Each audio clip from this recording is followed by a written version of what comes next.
Morning students, English solution classes में आपका स्वागत है।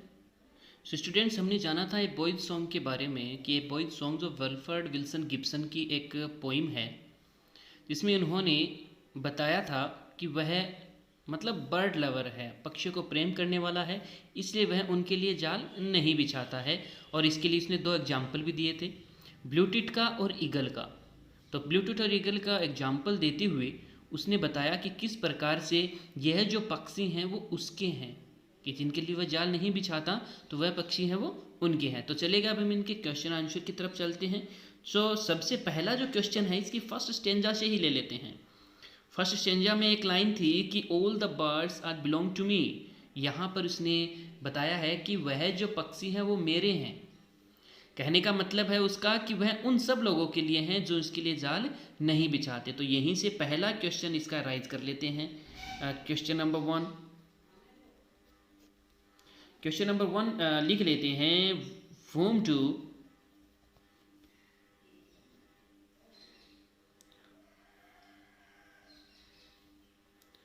the birds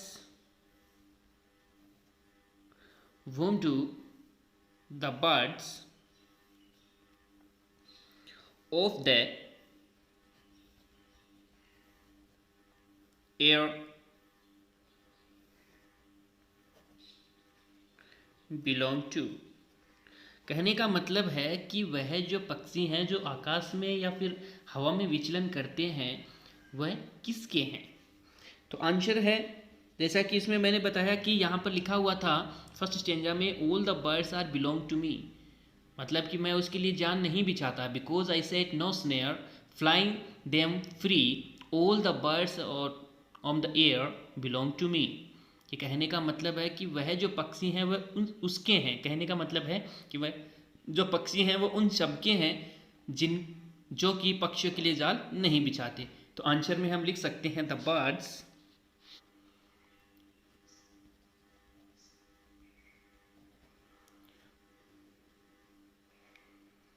of the air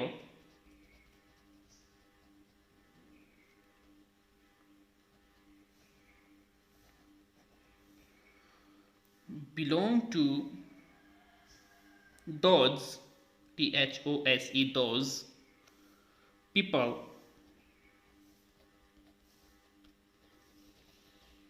who set no snare to catch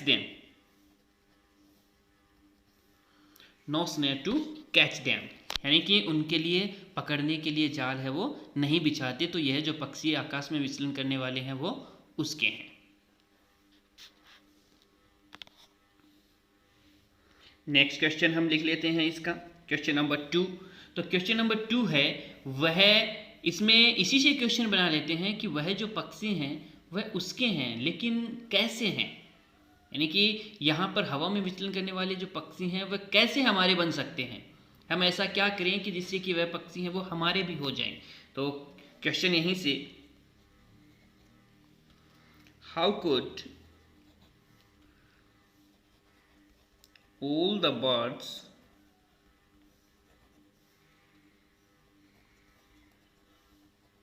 of the air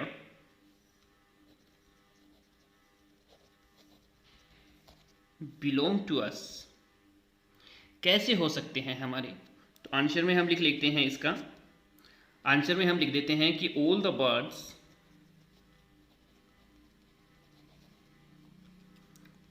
of the air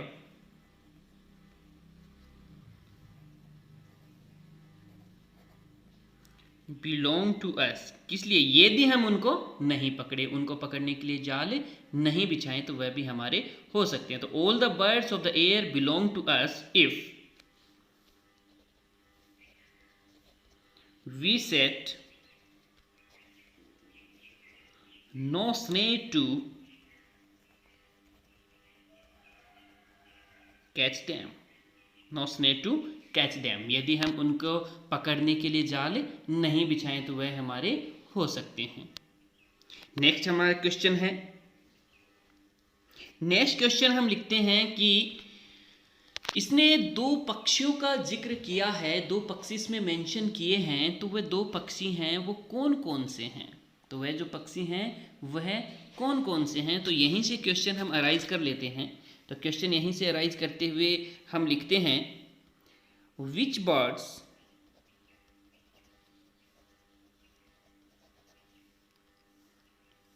does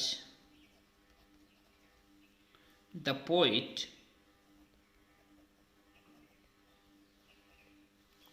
mention in the poem. मतलब कि ऐसे कौन से पक्षी हैं जिनका कि यहाँ पर उल्लेख किया जाता है इस पोएम में। तो सबको पता है जिसने पोएम पढ़ी है कि यह एक तो है ब्लू टिट और दूसरा है ईगल। तो देखिएगा आंसर में हम लिख लेते हैं, the birds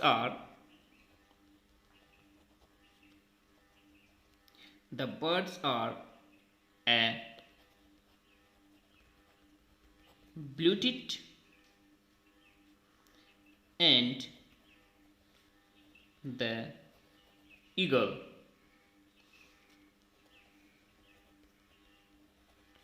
Mention in the poem.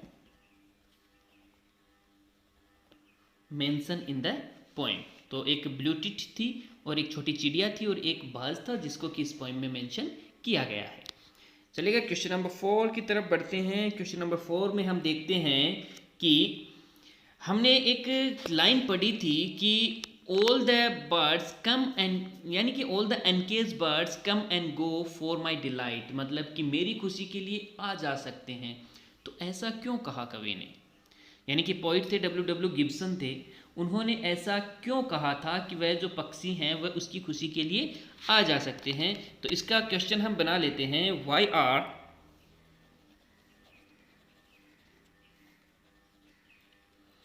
The birds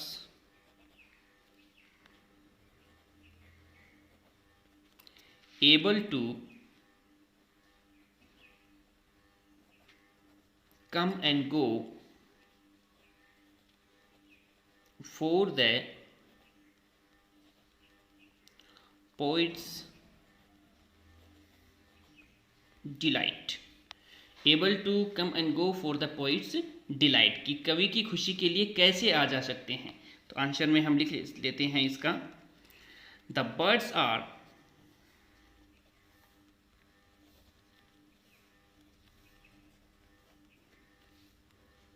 able to come and go for the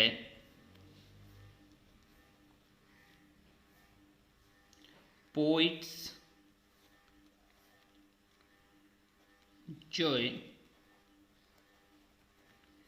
क्यों? क्योंकि वह उनको फ्री छोड़ देता है और वह उनको कैद नहीं करता। बिकॉज दे आर, क्या है वो हैं फ्री हैं, they are free to fly, free to fly कहीं भी, anywhere, free to fly anywhere. Because क्यों हैं?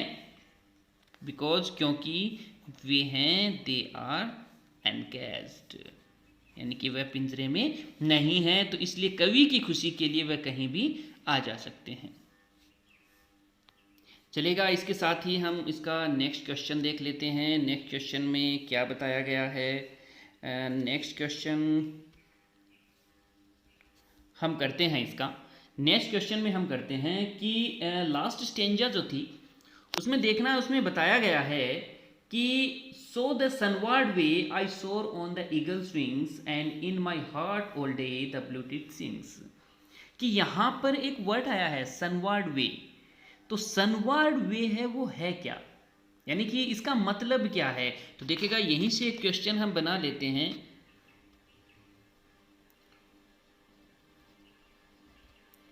What does the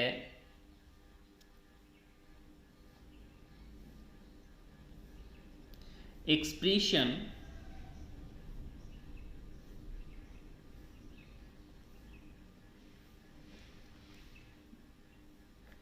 sunward way in the poem mean? कहने का मतलब है कि सनवर्ड वे का इस पोइम में क्या मतलब है। देखिएगा, सनवर्ड वे, सन मतलब सूर्य, वर्ड है वो टुवर्ड से लिया गया है, वे मतलब होता है रास्ता। तो सन मतलब सूर्य, टुवर्ड्स की तरफ, वे मतलब रास्ता, सूर्य की तरफ जाने वाला रास्ता। तो आंसर में हम लिख सकते हैं इसके, in the poem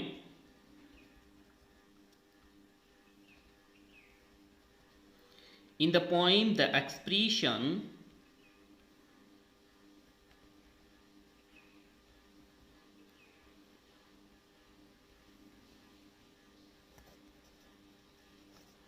sunward way means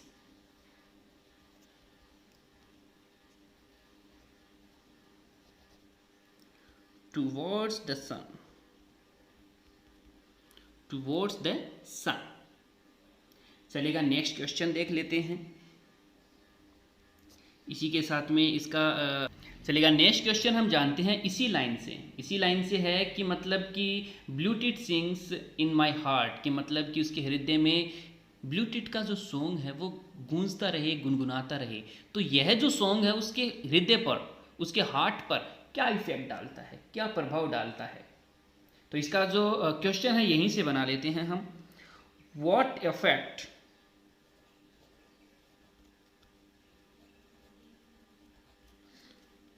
does the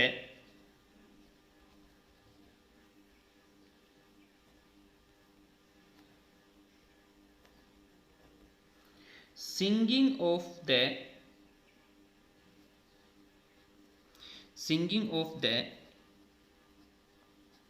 bluetit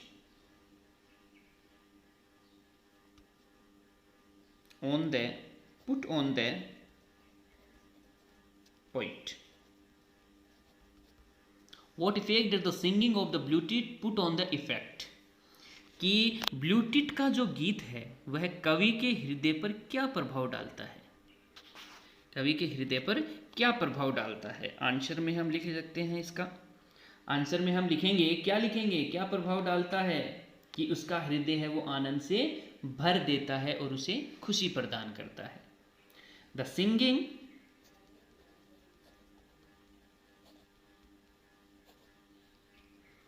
of the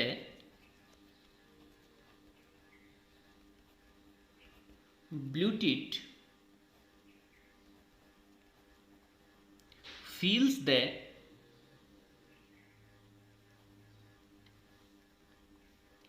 poet's heart with joy, आनंद से भर देता है, and keeps him happy, और उसे खुश रखता है। यही था ब्लूटिट का जो सिंग था, वह उसके हृदय पर क्या प्रभाव डालता है।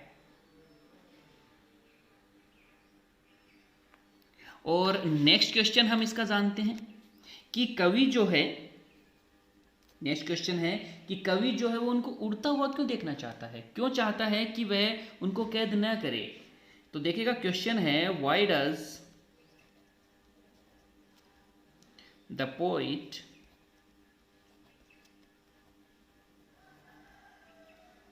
want to see the birds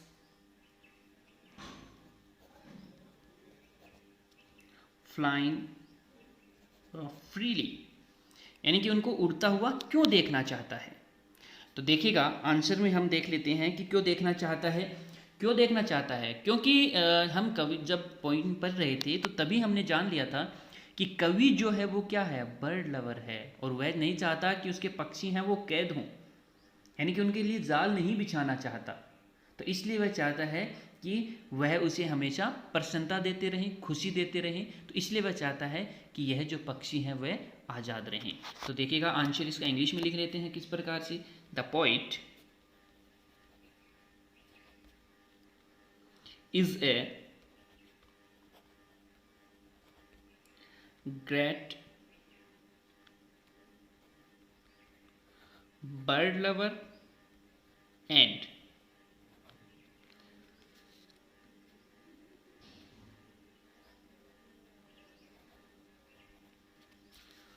freedom, lover of birds, यानी कि कवि जो है वह पक्षी प्रेमी के साथ साथ पक्षियों की आज़ादी को प्रेम करने वाला भी है। क्यों है? क्योंकि वह ये पसंद नहीं करता, he does not like to trap them, he does not like to trap them, उनके लिए जाल नहीं बिछाना चाहता। और क्यों नहीं बिछाना चाहता? क्योंकि वह उसे खुशी देते हैं, because it gives him Joy, इसलिए दैट्स वाई को बोलते हैं इसलिए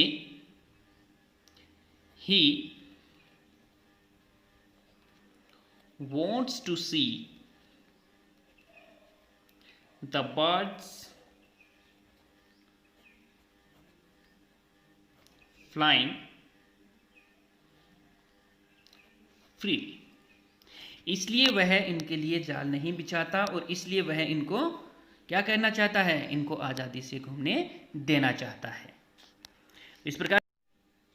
इस प्रकार से हम इसके नेक्स्ट क्वेश्चन की तरफ बढ़ते हैं। नेक्स्ट क्वेश्चन जिसमें एक मतलब कि प्रत्येक पोइम में एक ऐसा क्वेश्चन जरूर आता है जिसमें हमें अपने वर्ड्स में, अपने शब्दों में उसकी एक्सप्लेनेशन है, उसके कुछ वर्ड्स हैं, यानी कि अपने शब्दों में हमें लिखने होते हैं। तो इसी का क्वेश्चन हम देख लेते हैं।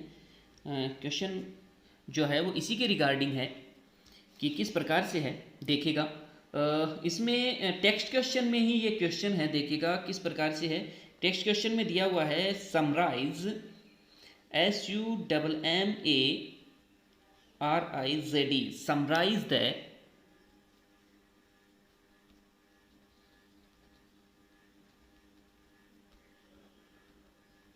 poet's view as expressed in the poem.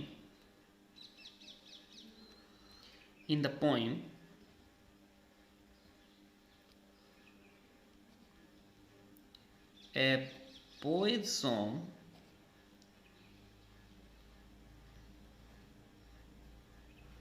in your own words, यानी कि आपको अपने शब्दों में पोइट्स की जो एक्सप्रेस हैं, यानी कि अपनी जो कवि है जो अपने विचार व्यक्त करता है उसको अपने शब्दों में लिखना है कि आप किस प्रकार से इसको देखते हैं। तो आंसर में हम लिख सकते हैं, आंसर में हम लिखते हैं द पोइट, एक तो क्या है कि कवि उनके लिए जाल नहीं बिछाता, the poet set no snare to catch them, एक तो ये है, और दूसरा है he lets them fly freely, lets them fly freely. और इसीलिए क्या है, सो all the birds that fly in the आकाश यानी स्काई belong to him, वह मानता है कि वह उसके हैं। हमने इस कविता में अपने शब्दों में हम यह भी वर्ड लिख सकते हैं, और इसलिए हम कह सकते हैं कि हमने जितना जाना है उसमें कि दे come to the poet and delight him, वह उसके पास आते हैं और उसे खुशी प्रदान करते हैं। तो इस प्रकार से कवि जो है वह हमें यह भी कहना चाहता है, कवि क्या कहना चाहता है, द पोइट, यानी कि इस कविता में हम अपने शब्दों में लिखें तो हम अपने शब्दों में इसकी व्याख्या है वो इस तरीके से करते हैं, the poet is of the opinion that all the birds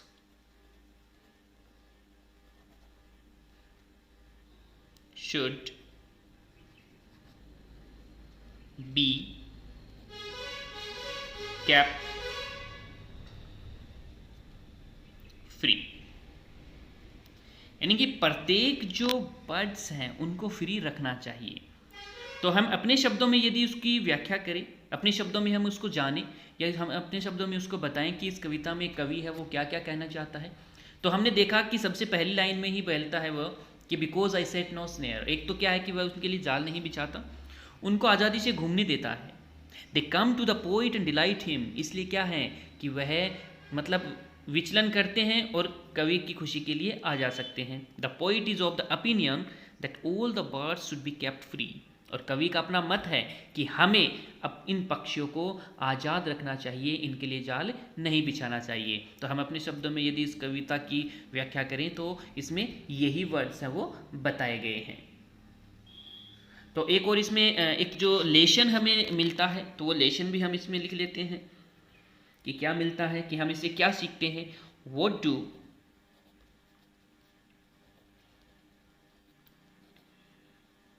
we learn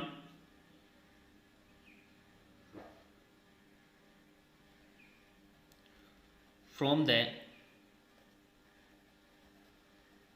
birds in nature.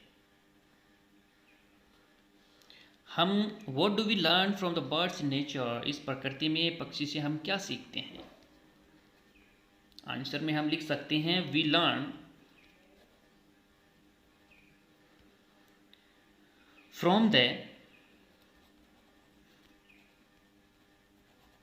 Birds in nature to remain free and be happy at all times. Be happy at all times. We feel delighted to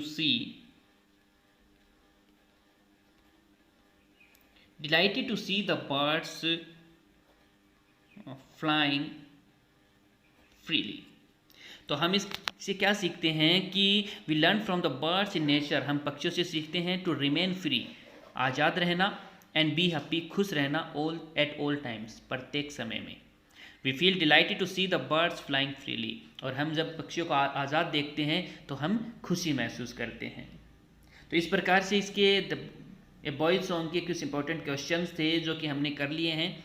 text question और भी बचे हुए हैं जो कि आपको अपनी book से करने हैं, और बाकी जो मैंने इंपॉर्टेंस जो मुझे लगे थे वो हमने इसमें इंक्लूड कर दिए हैं। तो इसको राइट डाउन कर लेना प्रत्येक बच्चा, और वीडियो को पूरी देखना, पूरी देखने के बाद में इसको रिवीजन के तौर के ऊपर फिर से दोबारा से देखते हुए इसको राइट डाउन करना है।